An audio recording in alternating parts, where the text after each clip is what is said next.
여러분 안녕하세요. 오늘 들려드릴 이야기는 한 며느리의 눈물과 침묵 그리고 마침내 스스로를 되찾는 이야기입니다. 오늘 이 이야기를 들으시면서 어쩌면 여러분의 삶 어딘가에서도 비슷한 순간이 떠오르실지 모릅니다. 천천히 편안하게 들어주세요. 그날을 저는 지금도 생생하게 기억합니다. 현관문이 열리고 작은 캐리어 하나를 끌며 아버님이 우리 집 문지방을 넘어오시던 그 순간을 70이 넘으신 아버님의 두 어깨는 한눈에 보기에도 많이 굽어 있었고 손에는 낡고 때가 탄 통장 하나를 꼭 쥐고 계셨습니다. 아버님은 거실 한가운데 서서 잠시 주위를 둘러보시더니 조용하고 낮은 목소리로 말씀하셨습니다. 이건 내가 가지고 있을게. 그 말이 무슨 의미인지 그때 저는 미처 헤아리지 못했습니다. 그저 어서 방을 정리해 드려야겠다는 생각만 했을 뿐이었습니다. 그 낡은 통장이 언젠가 이 집 안의 모든 것을 뒤집어 놓을 거라는 사실을 그때의 저는 꿈에도 몰랐습니다. 그 모든 일의 시작은 사실 아버님이 오시기 하루 전날이었습니다. 병원 복도였습니다. 소독약 냄새가 가득한 그 긴 복도에서 시어머니가 먼저 입을 여셨습니다. 나는 못해. 짧고 단호한 말이었습니다. 저는 그 말을 지금도 잊지 못합니다. 시어머니는 잠시 말을 멈추셨다가 이내 담담하게 이어가셨습니다. 평생 남편 뒷바라지 했으면 됐지. 이제는 나도 좀 살아야지. 그러고는 정말로 말 그대로 가방을 싸서 나가버리셨습니다. 남편은 당황한 기색이 역력했고 뒤이어 시동생이 전화를 걸어왔습니다. 수화기 너머로 들리는 목소리는 무심했습니다. 형네가 모시는 게 맞지. 며느리 있잖아. 그 한마디로 모든 게 결정됐습니다. 아무도 저에게 물어보지 않았습니다. 부탁도 아니었고 논의도 아니었습니다. 그냥 정해진 일이었습니다. 며느리니까. 그러니까 당연한 일이라는 듯이 아버님이 우리 집에 오신 지 며칠이 지났을 무렵 가족 단체 채팅방에 메시지들이 올라오기 시작했습니다. 큰 며느리가 효도하네. 웃음 이모티콘이 붙어 있었지만 저는 그 속에 담긴 냄새를 알아챌 수 있었습니다. 그리고 곧이어 또 다른 메시지가 따라왔습니다. 그래도 퇴직금은 챙기겠지? 저는 그 메시지를 읽고 나서 한참 동안 휴대폰을 내려다봤습니다. 가슴 한편이 서늘해지는 기분이었습니다. 아, 이게 부탁이 아니었구나. 이 사람들은 처음부터 계산을 하고 있었구나. 나는 지금 효도를 하는 게 아니라 누군가의 계산 안에 들어와 있는 거구나. 그 생각이 들자 이상하게도 눈물이 나오지 않았습니다. 그냥 마음이 차갑게 가라앉았습니다. 저는 그날 이후로 아무 말도 하지 않았습니다. 단톡방에 답장도 달지 않았습니다. 그냥 아버님의 식사를 챙기고 약을 드리고 잠자리를 살폈습니다. 그것이 제가 할 수 있는 전부였으니까요. 명절이 돌아왔습니다. 오래간만에 온 가족이 한자리에 모였습니다. 저는 아침 일찍부터 부엌에서 음식을 준비했습니다. 전을 부치고 국을 끓이고 나물을 무치고 상을 차렸습니다. 식탁 위에 음식들이 하나씩 올라가기 시작할 무렵 시동생이 말을 꺼냈습니다. 형, 아버지 퇴직금 얼마 남았대? 순간 식탁 주변이 조용해졌습니다. 아무도 말을 하지 않았습니다. 시동생은 거기서 멈추지 않았습니다. 웃으며 한마디를 더 했습니다. 그래서 형네가 모시는 거잖아. 웃으면서 던진 말이었지만 그 안에 담긴 뜻은 분명했습니다. 저는 그 말을 듣고도 아무 반응도 하지 않았습니다. 시어머니도 거기에 한마디 보태셨습니다. 요즘 누가 효도로 모셔? 다 계산이지. 그리고는 저를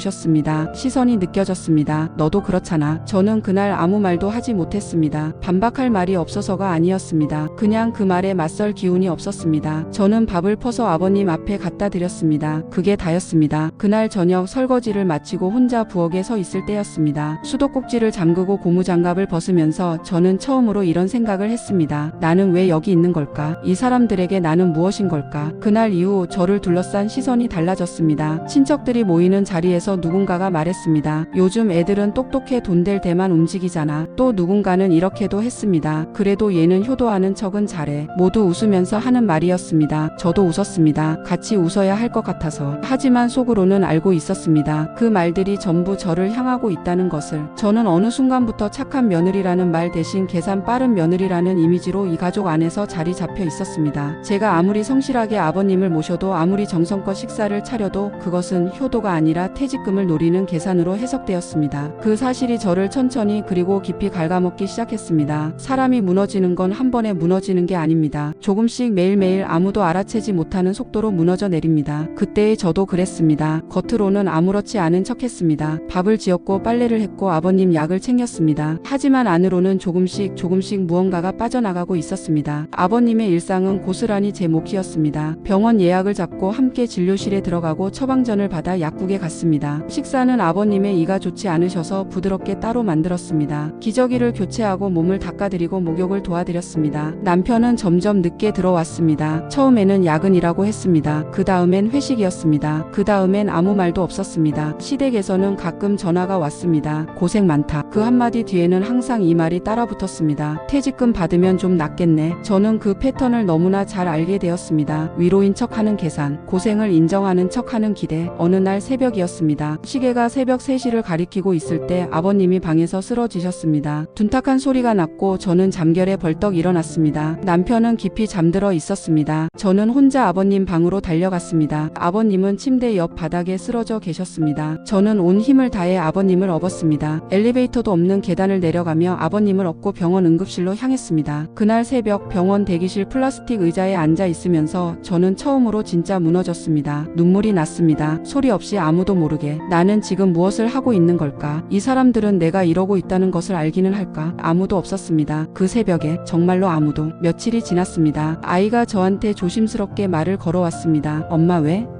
아이는 잠시 망설이더니 물었습니다. 왜 할머니는 삼촌네 애만 더 예뻐해?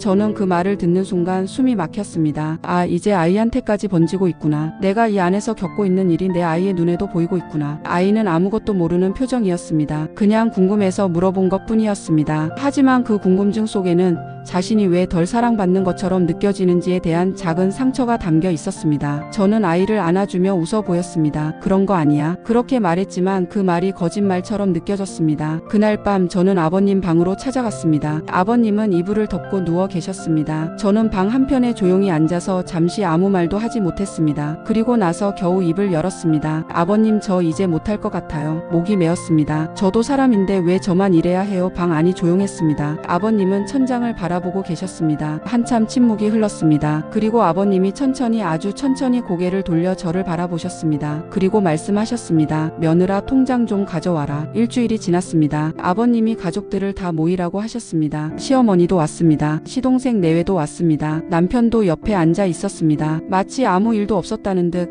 명절 때 그 말들은 누구도 기억하지 않는다는 듯 다들 거실에 둘러앉아 있었습니다. 시어머니가 자리를 정리하는 듯 말씀하셨습니다. 이제 정리해야지. 퇴직금도 나누고. 아무도 이 일을 달지 않았습니다. 그게 당연한 수순인 양 다들 고개를 끄덕이는 분위기였습니다. 그때였습니다. 아버님이 조용히 말씀하셨습니다. 통장 보여줘라. 저는 아버님의 눈을 바라봤습니다. 아버님은 저를 보고 계셨습니다. 저는 일어나서 방으로 들어갔습니다. 손이 떨렸습니다. 왜 떨리는지 몰랐습니다. 그 통장을 꺼내 들고 거실로 돌아왔습니다. 그리고 펼쳤습니다. 모두가 그 통장을 들여다봤습니다. 잔액, 영원, 정적이 흘렀습니다. 아무도 말을 하지 않았습니다. 아버님이 천천히 또렷하게 말씀하셨습니다. 퇴직금 없다. 시어머니의 얼굴이 굳었습니다. 시동생은 입을 다물었습니다. 남편은 고개를 숙였습니다. 아버님이 이어 말씀하셨습니다. 수술비 냈다. 병원비로 다 썼다. 너희가 다 아플 때마다 썼다. 아무도 대답하지 못했습니다. 그리고 아버님이 저를 가리키며 말씀하셨습니다. 이 며느리는 돈 보고 나를 모신 게 아니다. 그 말이 공기를 가르듯 거실을 가득 채웠습니다. 저는 그 순간 울지 않았습니다. 어이없게도 그 순간 저는 아무 감정도 느끼지 못했습니다. 그냥 멍했습니다. 오랫동안 기다려온 말이었는데 막상 그 말을 들으니 슬프지도 기쁘지도 않았습니다. 다만 이제 다 알고 있구나 하는 생각만 들었습니다. 그날 이후 아무도 저에게 퇴직금이라는 말을 꺼내지 않았습니다. 명절 음식을 차려도 병원을 다녀와도 그 어떤 자리에서도 그 단어는 다시 나오지 않았습니다. 며칠이 지나고 시어머니가 혼자 부엌에 계신 저에게 다가오셨습니다. 그리고 아주 조용히 거의 들릴 듯 말 듯 한 목소리로 말씀하셨습니다. 고생했다. 저는 그 말을 들었습니다. 그리고 그 말이 진심이 아니라는 것도 알았습니다. 오랜 시간이 쌓인 후에야 나온 어쩔 수 없이 해야 하는 말이라는 것도 알았습니다. 하지만 저는 아무 말도 하지 않았습니다. 그냥 조용히 고개를 끄덕였습니다. 그것으로 충분했습니다. 저는 그때 처음으로 선택을 했습니다. 진짜 제 선택을 아버님께 말씀드렸습니다. 아버님은 제가 계속 모시겠습니다. 아버님은 말없이 고개를 끄덕이셨습니다. 그리고 저는 남편에게도 말했습니다. 하지만 저는 더 이상 이 집 며느리로 살지 않겠습니다. 남편은 아무 말도 하지 못했습니다. 저는 처음으로 누군가의 기대나 시선이 아닌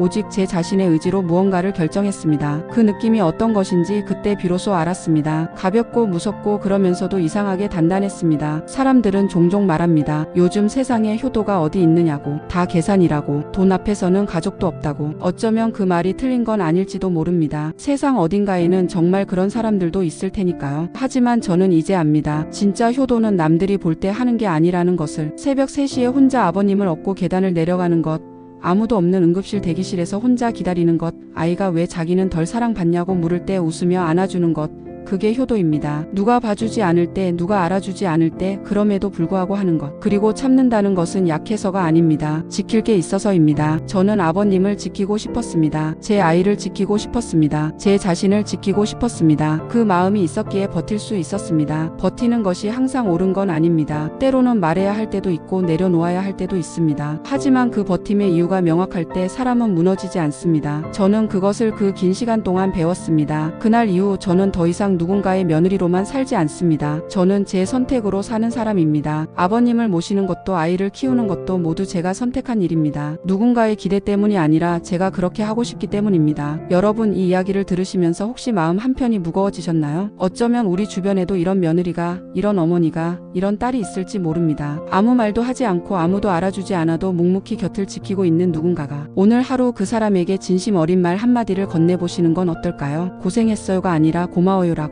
이야기를 끝까지 들어주셔서 감사합니다. 오늘도 건강하고 평안한 하루 되세요.